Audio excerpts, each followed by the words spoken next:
Where's the most sacred space in your church?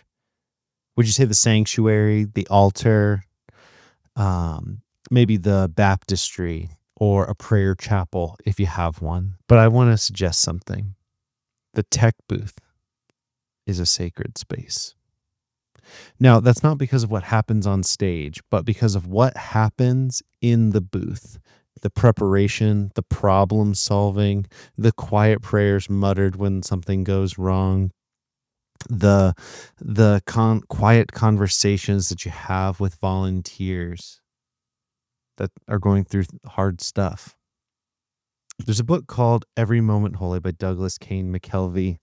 This is my copy here, and these are prayers and liturgies for the ordinary moments in life: doing the dishes, changing a diaper, sitting in traffic. You get the picture.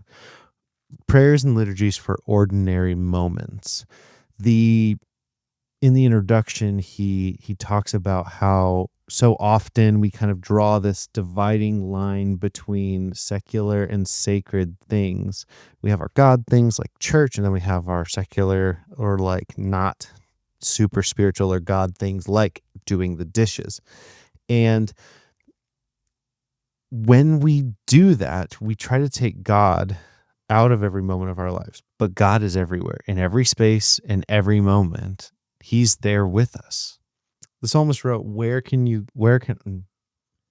psalmist wrote, "Where can I go from your spirit?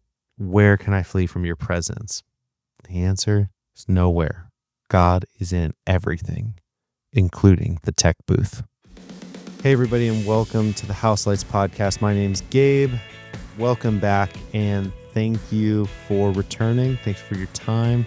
And if you're new here, welcome. We talk about church production and that tension between doing technical things with a pastoral heart for the people in our churches. Okay, so yes, God is everywhere. God's in our tech booth, and so that therefore makes it a sacred space. Great, Gabe.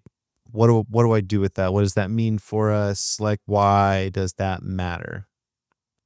Well, we treat sacred spaces differently, right? I mean, we see it in movies and in literature all the time, especially when you look at all different cultures, right? We see it everywhere. You've got certain ritual places for ancient cultures. Sometimes, they make whole movies out of things like pyramids and some of these ruins that were like these sacred places, right?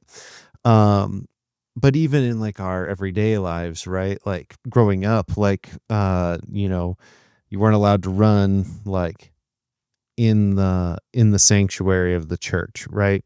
Couldn't like yell and scream and stuff like that in the sanctuary because that was just like a kind of a special place. And that's what we mean by sacred. We mean it's holy, that it's set apart, and it's that way because God is in it. Okay, so it's holy and set apart. It's sacred. It's special. God is there. What do we do with that?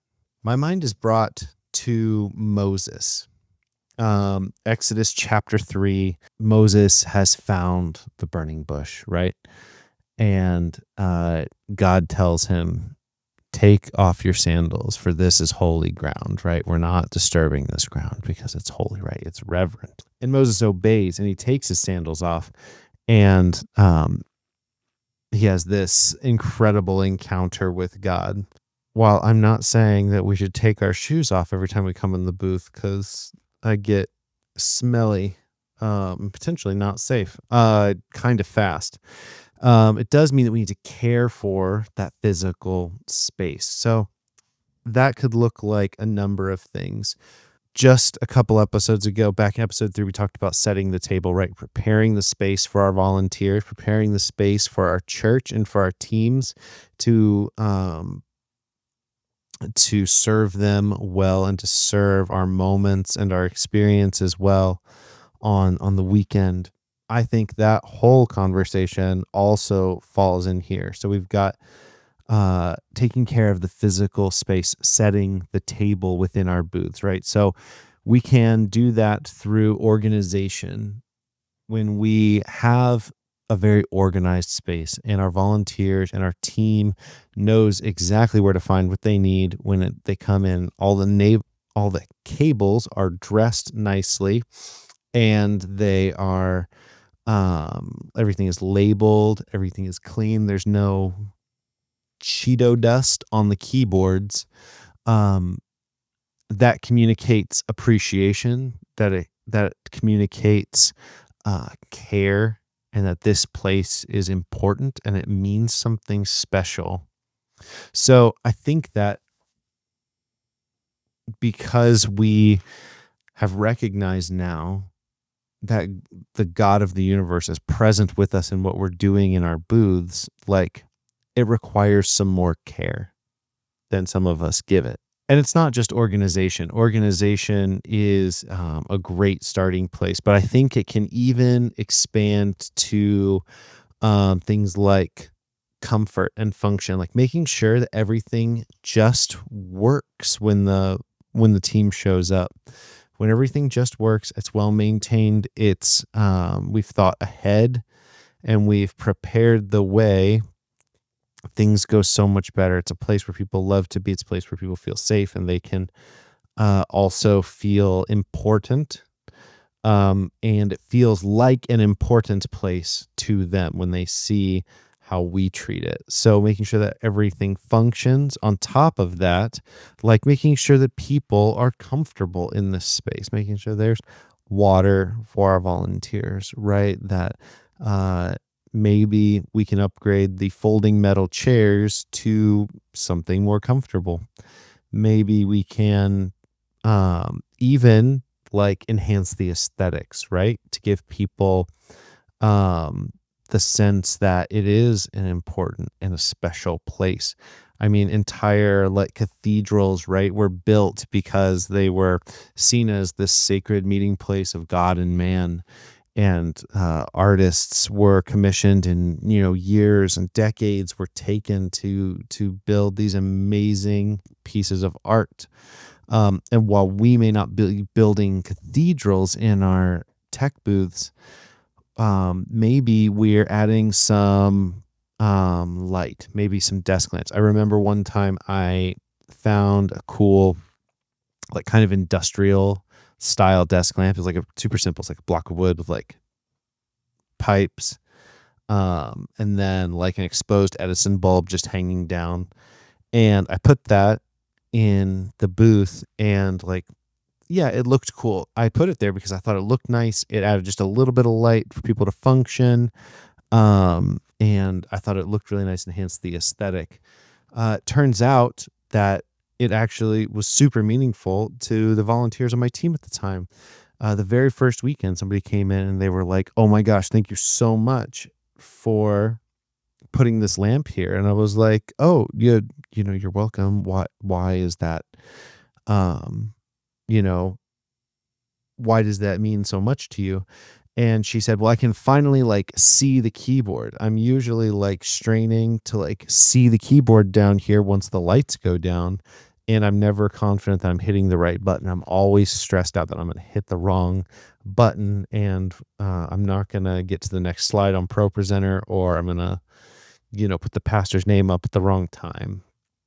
And all it took was a desk lamp from Amazon to make this place, number one, like aesthetically feel nicer and feel more intentional. And also to add that like extra level of function and care for the volunteer experience.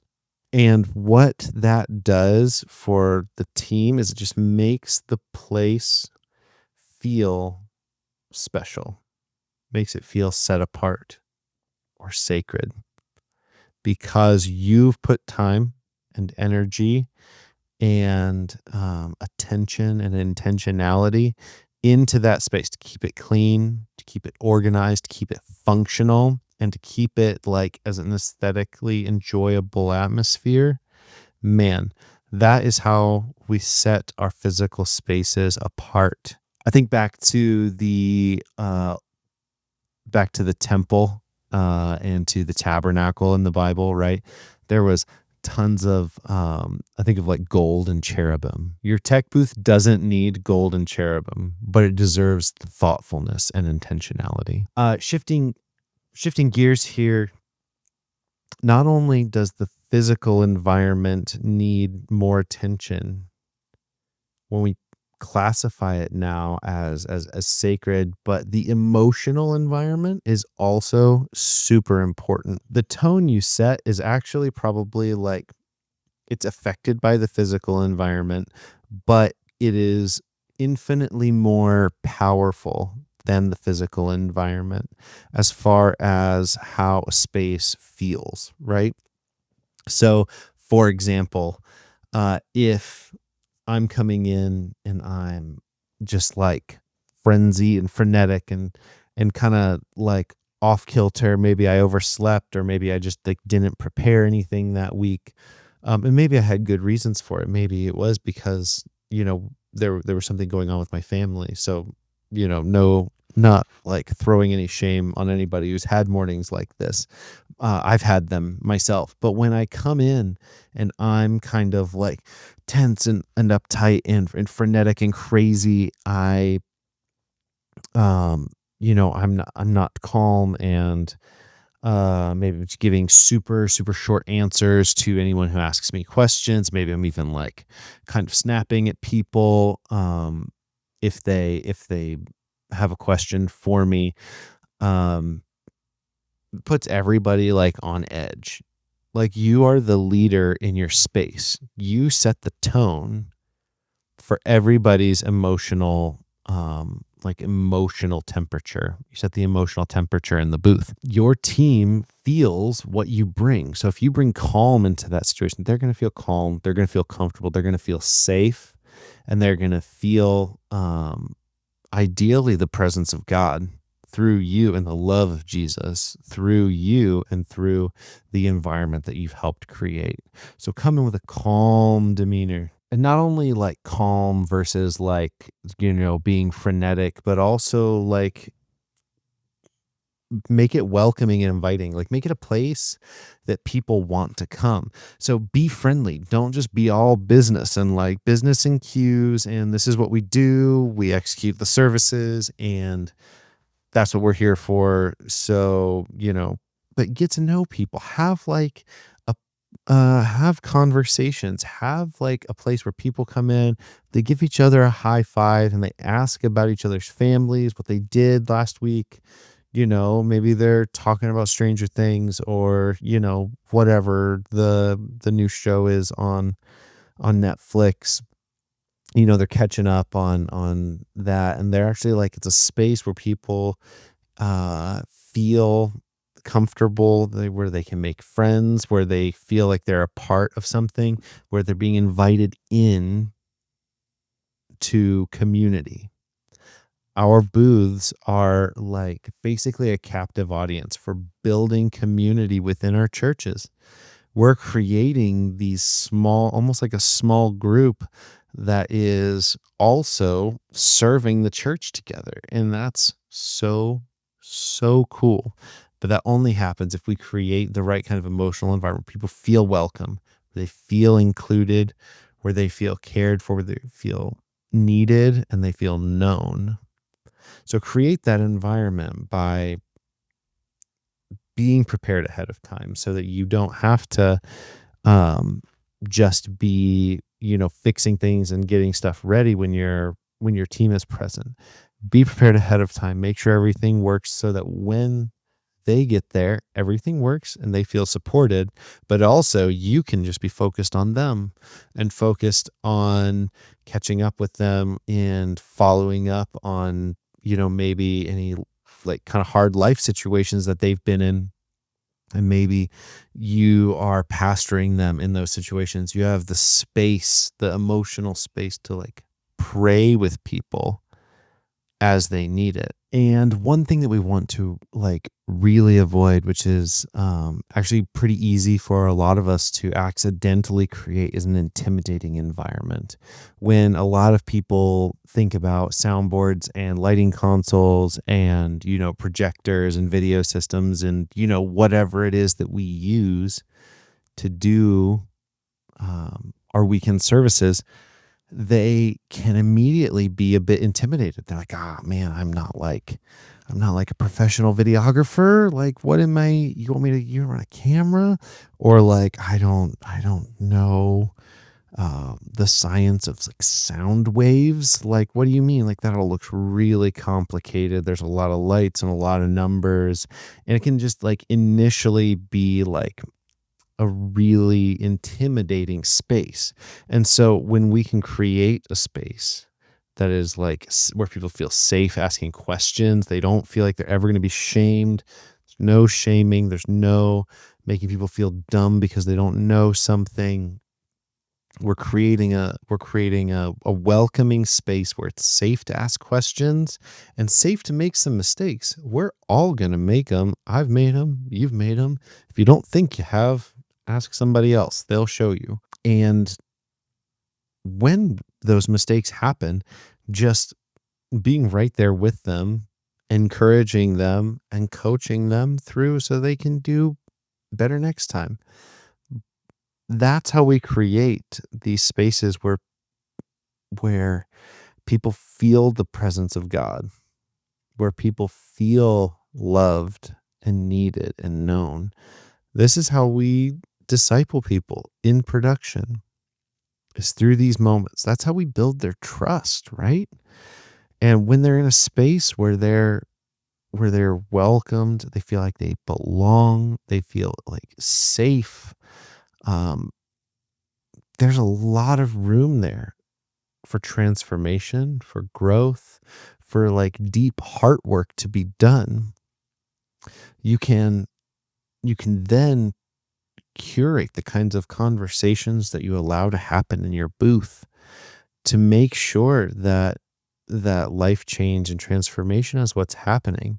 So we fight hard against any negativity. We don't complain. We don't talk bad about anybody else there. We don't talk about anybody else that's not there. And we're champions for each other. Emotional safety is a form of hospitality. People feel so welcomed, so cared for when they feel like they can be themselves, that there's space to ask questions, space to make mistakes, and that nobody is going to come down on them for it.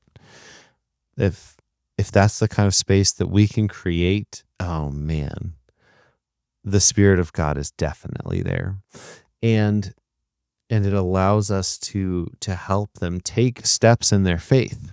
I remember one time I had a volunteer named Brian, and I knew that he hadn't been baptized yet. His wife had been, but he hadn't. He'd served on my team for several years.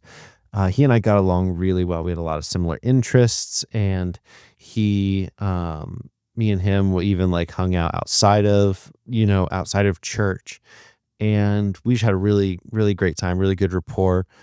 And I knew we were going to be talking about baptism specifically on Easter Sunday. We're going to be challenging people that hadn't gone all in with Jesus to make him Lord of their lives. We're going to be challenging them to take the step of baptism. And I sent him a text message and I said, "Hey, Brian, I see that you have not taken the step of baptism yet. And I think that could be the right next step for you. I felt prompted to send you this message. Hope that doesn't hit you weird. If that's something that you want to talk about, man, reach out. I would love to talk about that with you." And immediately he responded. He was like, "Man, I've been thinking the exact same thing. Can I get baptized on Easter Sunday morning?" And I was like, "Yes, awesome." I didn't do anything. That was the Spirit working in his heart. But because of the environment that we had and the like relationship we had built in the booth, like we were able to have that conversation. And he went on to get baptized, like the week later or whatever on Easter Sunday. And it was just so awesome to see the joy on his face. He came to me and he said, "Thank you for bringing that up." He's like, "I had been thinking about it, but I wasn't sure." And me feeling comfortable enough with him to have that conversation helped him take that step. So create an environment in your booth where people can build good, deep relationships, because that's where life change comes from. And at this point, we've kind of already shifted into the next area that's important, and that's the spiritual atmosphere in the booth. And we can as pastors, as leaders in our booths and on our teams, we can cultivate a proper spiritual atmosphere where life change is just primed and ready for God to move. One of the most practical ways is just bathing everything in prayer. Like, make your booth a praying place. Prayer chapels feel sacred, not because they're pretty, though they often are, but I've seen some that are very austere. And there's just still something that feels holy, feels set apart, because of a place dedicated solely to prayer. And when your booth is a place of prayer, because you demonstrate it, you pray with people there, you pray before, after services, sometimes during services when stuff goes wrong. You pray right then and there when someone says, man, be praying for me because, my wife got this diagnosis. Like, it's much more powerful to say, man, let's pray right now. And then pray with them. Be present in that moment. That creates this atmosphere of a place just bathed in prayer, just communicating with God, listening to Him, speaking back to Him, responding. Make it a place of worship. We worship from the booth too, even if we're not singing. Worship is more than singing.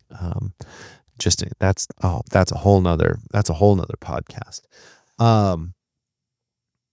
But we worship with how we ascribe worth, how we ascribe praise and glory to God. So we might do that by creating beautiful art with lights. We might do that by leading His congregation in unified praise by putting up the correct lyrics for them to sing. We may do that by creating an awesome rock and roll full band mix on the audio console that just is inspiring and helps people feel the words that they're singing at a deeper level, feel the prayer in the melody. And when that happens, we're worshiping. When we are ascribing worth to God by creating all of these things, by leading His people, man, we are worshiping just as hard as all of the people on stage. So we're creating this space in our booth of prayer, of worship. It sounds a whole lot like a sacred place to me. And because all of these technical arts and what can feel like very functional technical things are worship and they are praise to God, man, then we need to do them well, right? We got to just knock this stuff out of the park. Not because God will be disappointed, but man, He's that good that He deserves our best. Colossians chapter 3 says, whatever you do, do as unto the Lord. That includes your cable management and your drum mix. Do it for an audience of one, because that's the one we're worshiping. Man, I think back, I think about the monks and monasteries I read about in college, and it's been years. But one thing that always struck out to me is that they saw their working in the fields or cleaning or preparing the midday meal or whatever it was, they saw that as their worship, as like praying with their bodies almost, and their devotion to doing the simple things in a way that was worshipful to God. That's what we do in the booth. We take technical um these technical things, something as simple as hitting spacebar to advance the slides so that people know what to sing, or so that the pastor's point goes up on the screen. When we do that with um, the right heart posture, we do that as worship. Oh man, it's just next level. We are worshiping with our whole being in spirit and in truth. It's not as flashy.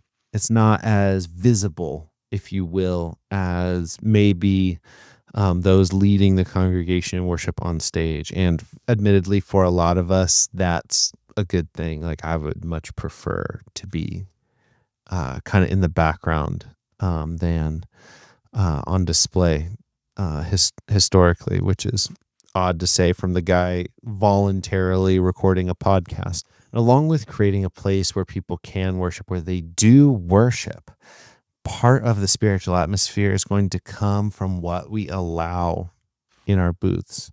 So are we going to encourage, allow, and engage in like gossip, right? Gossip doesn't help anybody.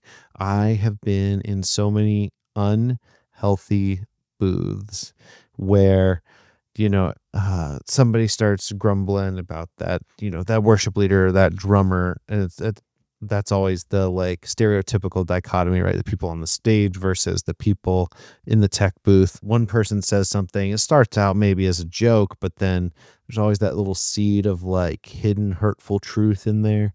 And then somebody else laughs at it and makes another comment. And next thing you know, they're kind of talking about whatever it is, but it's not healthy and it's not good. And it's our responsibility as pastors to help curate the conversations that happen in our booths. So we're not going to allow gossip in our booths. Instead, we're going to like practice gratitude, right? Like, man, praising each other for how great a job we're doing, praising everyone on the team and like thanking them for sharing their gifts and for leading us in worship, leading the church in worship. We're going to opt for gratitude over gossip any day. And when we do that, man, we are cultivating the spiritual environment of our booth. We are honoring this sacred space and this sacred time. And when we do that, man, like I said, it just primes the pump in people's hearts when they're in that kind of space for God to step in and change people's lives. We can't change people's lives. I'll say that again. We cannot change people's lives. Paul said it, right? He said, I planted the seed, Apollos watered it, but it's God that gave the growth. God is always the one who makes life change happen. Our services, our worship experiences, the awesome art we create, the dynamic mix that we facilitate, the awesome band on stage, the dynamic speaker on stage, none of us can create life change. Only the Spirit of God moving in people's lives creates life change. So all we have to do is introduce people to Jesus and create a space where people are receptive to God's Spirit. And we do that in our tech booths as much as on the stage, as much as in the sanctuary, as much as at the altar or the prayer chapel, because the booth is sacred space too. So just like Moses approaching the burning bush, we need to recognize that the places we steward are holy ground, sacred, not because of us or what we do there. So, quick recap. What are we going to do about it? We're going to take care of the physical. We're going to honor the physical space. So we're going to clean it. We're going to organize the cables. We're going to manage the cables. We're going to label everything. We're going to add nice touches that make it feel like an aesthetically pleasing place to be. We're going to care for the space relationally. We're going to create a safe space where it's fine to ask questions. It's great to make mistakes, and we're going to learn together. We're going to grow closer together. We're going to become friends, and we're going to serve together with a tone of gratitude and a tone of humility and learning. And we're going to honor it spiritually. We're going to start with prayer. We're going to focus on Jesus, and we're going to invite God into the technical work as we worship him with it. The tech booth doesn't look like a cathedral, but it can be sacred if you treat it that way. Sacred doesn't mean perfect. It just means set apart, purposeful. You're doing something that matters in a place that matters with people who matter. Moses took off his sandals because God showed up in an ordinary place. Maybe this week, as you walk into your booth differently, recognizing that it's holy ground. Clean it up. Pray in it. Pay attention to the conversations. Create an environment for you and your team to do your best work, not just technically, but spiritually. Because the tech booth isn't where you do service. It's where you do ministry. I'd love to leave you today with one of the liturgies from Every Moment Holy. I have prayed this with my team several times over the years, and this always hits close to home. It's called A Liturgy Before Taking the Stage, and while I don't take the stage myself, I am working with people who do, and we are still putting ourselves forward to present the gospel and to support that. So, reading from Every Moment Holy, Volume 1, A Liturgy Before Taking the Stage. What have I to offer here that might sustain the souls of others? Alone, I have little more to show beneath the scrutiny of lights than my own pride and insecurity, my craving for praise and my fear of rejection. Rather, let me offer something greater in this place, O Christ. As I step onto this stage, meet me amidst the wreckage of my ego and my woundedness, and through me give what I alone cannot. I offer you all that I have, my talents, my training, the years spent honing and crafting and creating, my passions, my personality, my history, the many sacrifices I and others have made in order for me to be here. I give you even my brokenness, of which I am also a steward. I offer now these incomplete and insufficient provisions, remembering how you in your days among us twice blessed inadequate offerings, fashioning them into miraculous feasts that would sustain crowds in their hard journeys. I pray that you would likewise receive and bless and multiply my own eager gifts, Jesus. For the benefit of all who have gathered here, let these humble elements in your hands become a true nourishment for those who hunger for you, and for those who have not yet wakened to their deepest hungers. Let my brief service to them be like the opening of a window through which the breezes of a far country might blow, stirring eternal longings to life. Take this tiny heap of my talents and my brokenness alike, this jumble of what is best and worst in me, and meld it to the greater work of your Spirit, using each facet as you will, so that even as sunlight coursing through a cracked prism, your grace might somehow be revealed upon this stage in whatever gloried and peculiar patterns you have fashioned me to display. Amen.